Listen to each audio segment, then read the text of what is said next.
여러분 안녕하십니까? 어제 4,900선대 초반에서 장을 마무리했던 코스피가 오늘은 장 초반부터 결국 5,000선을 넘어서며 한 번도 밟지 않았던 고점에 올라섰습니다.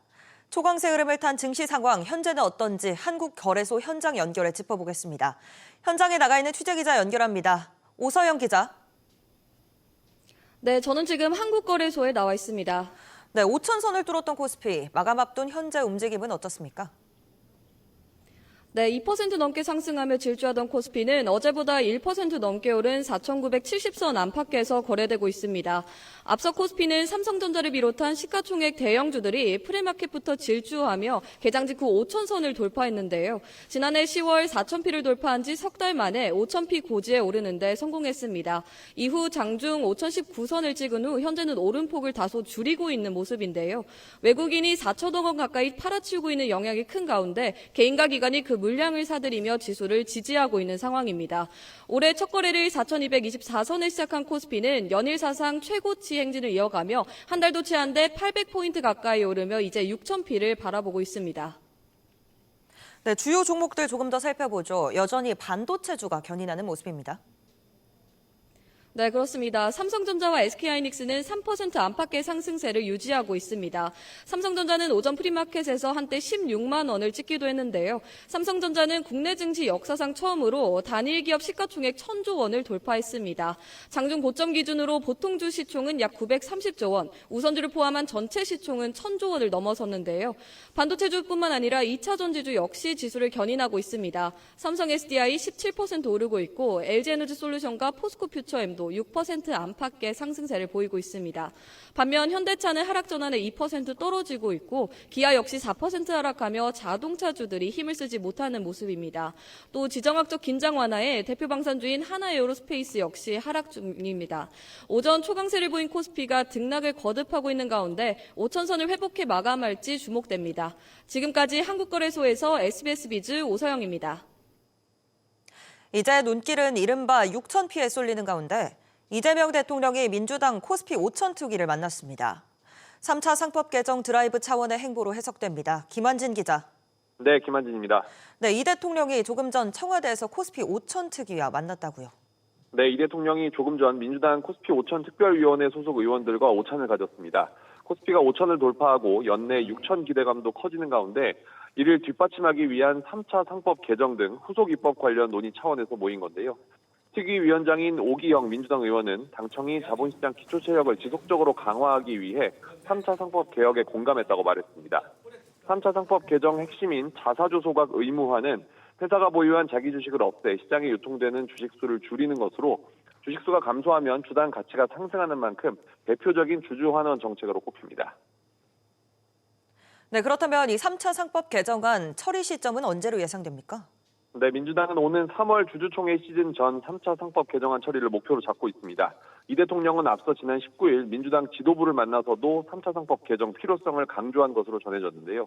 한병도 민주당 원내대표는 오늘 국회에서 열린 민주당 정책조정회의에서 코리아 디스카운트를 해소해 자본시장을 정상화하는 과정이라며 자사주 소각 의무화와 주가 조작 엄벌, 주주 친화 제도를 만들어 코스피 6,000, 7,000 시대를 열겠다고 강조했습니다.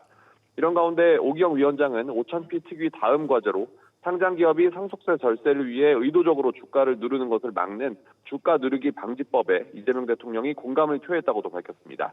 SBS 비즈 김한진입니다. 코스피가 마침내 5,000선 고지마저 넘어섰습니다만 그 속에서 희비는 엇갈렸습니다. 대형주를 쌓아놓은 투자자들만이 웃을 수 있었는데요. 우리 증시가 5,000을 넘어 6,000을 향해 나아가기 위해서는 이런 부익부 빈익빈 현상이 완화돼야 한다는 관측이 제기됩니다. 신성우 기자가 보도합니다. 코스피가 5,000선을 넘어설 수 있었던 건 삼성전자와 SK하이닉스의 쌍끌이 덕분입니다. 그만큼 반도체 대장주들에 대한 수요가 컸는데 이런 대형주 쏠림 현상이 최근 우리 증시에 번지고 있습니다.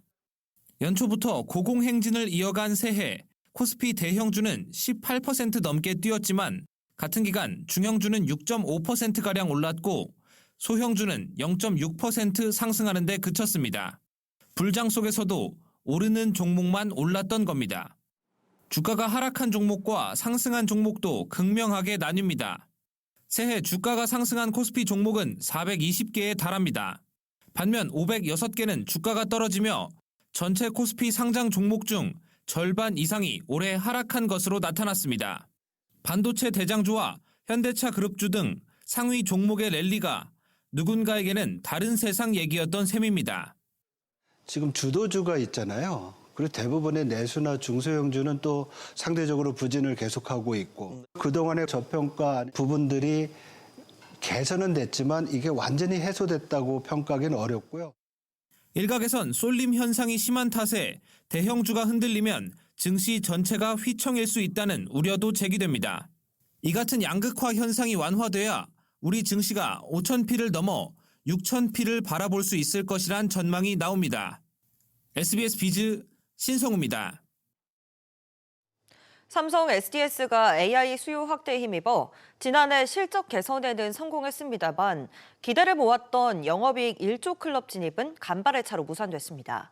하지만 물류 부진을 뚫고 AI와 클라우드 중심의 체질 개선이 뚜렷한 성과를 내고 있어 올해는 1조 고지를 무난히 밟을 거란 관측이 나옵니다. 엄하은 기자. 네, 엄하은입니다. 네, 삼성 SDS의 지난해 실적 어떻습니까? 삼성 SDS의 연결 기준 지난해 영업이익은 9,571억 원으로 전년보다 5% 증가한 것으로 오늘 잠정 집계됐습니다. 매출은 13조 9,299억 원으로 전년 대비 0.7% 증가했습니다. 4분기 매출액은 전년 동기 대비 2.9% 감소한 3조 5,368억 원, 영업이익은 6.9% 증가한 2,261억 원을 기록했습니다. 클라우드와 AI 수요 확대가 전반적인 실적 개선을 이끌었습니다. 사업 분야별로 보면 IT 서비스 부분의 연간 매출액이 전년 대비 2.2% 증가한 6조 5천억 원을 기록했습니다. 클라우드 사업 매출이 15.4% 성장한 2조 6천억 원을 달성하며 IT 서비스 사업 성장을 이끌었습니다. 반면 물류 부분은 해상운임 하락 영향으로 연간 영업이익이 6.2% 감소한 1,300억 원에 그쳤습니다. 네, 그렇다면 올해 실적 전망은 어떻습니까? AI 수요 확대와 클라우드 사업 고성장이 올해부터 본격적으로 반영될 것이란 관측이 나옵니다. 기업들의 AI 인프라 투자와 데이터 처리 수요가 급증하면서 삼성 SDS의 클라우드 AI 기반 IT 서비스 매출 비중이 확대될 가능성이 크다는 분석입니다. 특히 삼성 SDS가 컨소시엄으로 참여한 정부의 핵심 AI 인프라인 국가 AI 컴퓨팅 센터 사업이 예정대로 진행될 경우 중장기 실적에 긍정적으로 작용할 전망입니다. 또 삼성 SDS는 지난해 12월 오픈 AI와 챗GPT 엔터프라이즈 재판매 파트너 계약을 체결했습니다. 업계에서는 이를 기업용 생성형 AI 시장에 본격 진입했다는 신호로 해석하면서 약 2천억 원에서 3천억 원 수준의 신규 매출이 발생할 것으로 전망했습니다. SBS 비즈 엄하은입니다. 정부가 대규모 공급 대책을 예고했지만 서울 아파트 가격은 마이웨이 행보를 보이고 있습니다. 상승폭이 오히려 더 커지고 있는 건데요. 특히 규제로 묶어놓은 경기도 일부 지역마저 급등하면서 정부 대책이 거꾸로 시장을 자극하는 게 아니냐는 지적까지 나옵니다. 류정현 기자입니다. 서울 아파트값 상승세에 좀처럼 브레이크가 걸리지 않고 있습니다. 1월 셋째 주 기준 서울 아파트 가격은 전주보다 0.29% 오르면서 직전 상승률인 0.21%보다 상승폭을 키웠습니다. 1월 첫 주 이후 새해 들어 상승폭은 매주 계단을 밟듯 커지는 양상입니다. 재건축 추진단지, 신축 대단지 등 선호단지 중심으로 꾸준히 매수문이 증가하는 가운데 상승거래 확대되며 서울 전체 상승하였습니다. 자치구별로는 동작구가 상도동과 사당동 위주로 0.51% 올랐고 관악구와 양천구, 강동구 등이 0.4%가량 상승했습니다. 경기도 역시 상황은 비슷합니다. 평균 0.13% 오르며 상승폭을 키웠는데 특히 정부 규제가 무색해진 대목이 눈에 띕니다. 지난해 토지거래 허가구역으로 묶인 지역들이 오히려 더 뛰는 역설적인 현상이 나타난 겁니다. 용인 수지구가 한 주 만에 0.68% 폭등했고 성남 분당과 안양 동안구도 0.5% 안팎의 높은 상승세를 보였습니다. 대출의 한도가 줄어들었고 그로 인해서 매수할 수 있는 금액에 제한이 생기다 보니까 상대적으로 정주 환경이 양호한 곳을 그 가격대에서 찾는 수요자들이 증가했고요. 한편 서울 전세 가격도 매물 부족 현상이 해소되지 않으면서 전주보다 0.14% 올라 상승세를 이어갔습니다. SBS 비즈 유정현입니다. 월급은 그대로인데 나가야 할 돈만 올라간다는 소식이 내내 들려오는 연초입니다. 자주 보시는 온라인 동영상 서비스 OTT 가격도 올라가는데요. 토종 OTT 티빙이 다음 달부터 인앱 결제 신규 고객을 대상으로 월 구독료를 최대 2,500원 인상하는 걸로 나타났습니다. 안지혜 기자. 네, 안지혜입니다.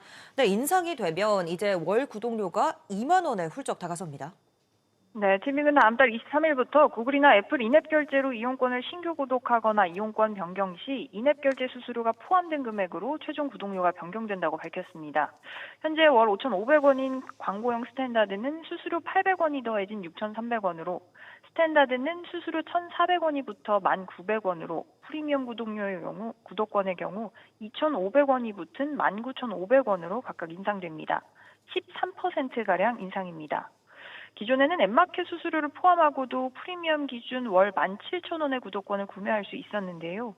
티빙이 부담했던 앱마켓 수수료 비용을 고객 부담으로 일부 돌리면서 구독료가 올라가는 겁니다.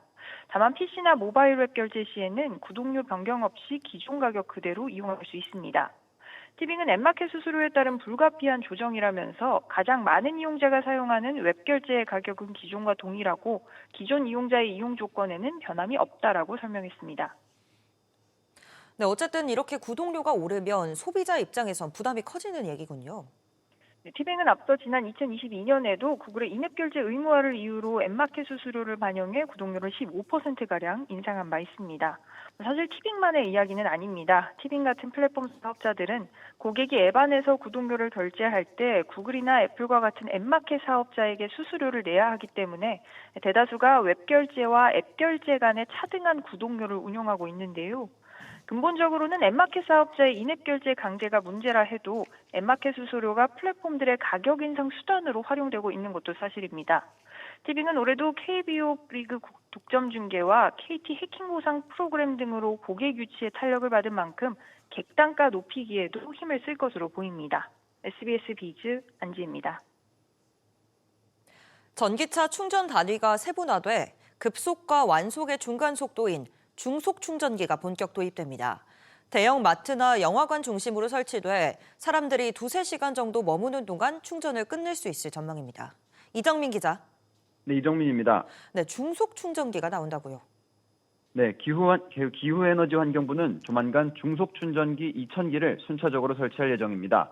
현재 급속은 30분, 완속은 완전 충전까지 4시간에서 5시간 걸리는데요. 중속은 완속의 절반 수준인 2-3시간이면 전기차가 완전히 충전됩니다. 충전 요금은 중속도 완속과 비슷한 수준인 킬로와트시당 324원대가 적용될 전망입니다. 기후부는 중속 충전기 2,000대 보급과 함께 급속 충전기 4,450기, 완속 충전기 65,000기 등 모두 71,450기 확충해 5,457억 원을 투입할 예정입니다. 네, 여기에 더해 충전기 성능 기준도 강화한다고요. 네, 기후부는 충전기 설치 사업자를 선정할 때 핵심 부품 성능 평가를 실시하고 기준에 미치지 못하면 보조금을 20% 깎기로 했습니다. 커넥터 내구성과 같은 최소 성능 평가 기준도 신설되고 기준 미달은 보조금 지원 대상에서 제외됩니다.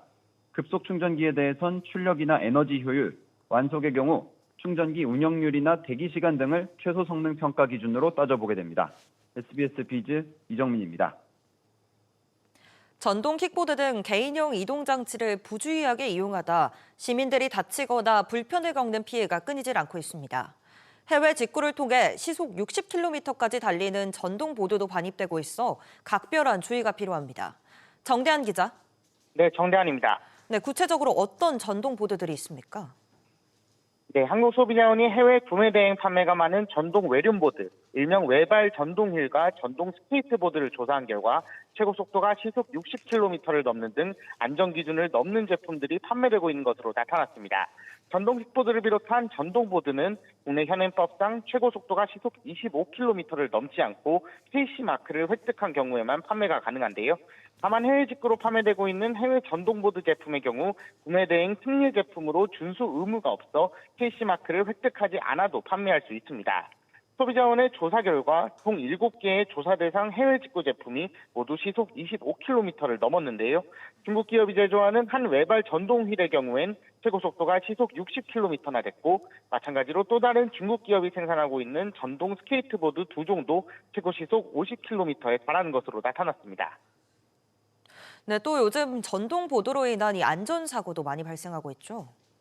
네, 특히 전동보드는 안전 불감증 등으로 인해 한번 사고가 나면 큰 사고가 발생하는 일들이 많은데요.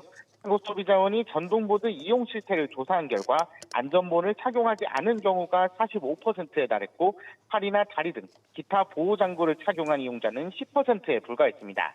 특히 전동보드는 도로교통법상 원동기 장치 자전거로 분류돼 차도에서만 주행이 가능한데요. 이용자의 45%는 도보와 차도를 넘나들면서 주행해 보행자와 충돌할 우려가 많은 것으로 나타났습니다. SBS 비즈 정대한입니다. 기업 회색을 추진 중인 홈플러스가 회사의 최우선 채권 중 하나인 임직원 급여를 지급하지 못한 걸로 나타났습니다. 경영진은 긴급 자금 수요를 호소하고 있지만 난항이 예상됩니다. 최나리 기자. 네, 홈플러스의 유동성이 완전히 말라간다는 소식인데 자세한 상황 전해주시죠. 네, 업계에 따르면 홈플러스는 어제로 예정된 임직원 월급을 결국 지급하지 못했습니다. 자금 상황이 악화된 홈플러스는 앞서 지난해 12월에도 급여를 제때 주지 못하고 분할 지급했는데요. 이번처럼 아예 급여가 밀린 건 처음입니다. 홈플러스는 협력사에도 대금을 지급하지 못하고 있습니다. 협업을 지속하기 위해서는 납품 물량이 유지돼야 되는데 전년 대비 반토막 수준에 그치고 있습니다. 대구 상인점과 수성점은 세금 체납으로 자산이 묶인 상태인데 전국적으로 같은 처지의 점포도 늘어나고 있습니다. 네, 또 홈플러스 조주현 대표는 국회에서 자금 지원을 호소했죠. 그렇습니다. 조주현 대표는 어제 여당 주도로 열린 긴급 자담회에 참석해서 이달 내로 긴급 자금을 확보하지 못하면 회생 시계가 멈출 수 있다며 이해 관계자들의 협조를 요청했는데요. 경영 정상화를 위해서는 이달 안에 3천억 원 규모의 긴급 운영자금 대출이 필요하다는 입장입니다.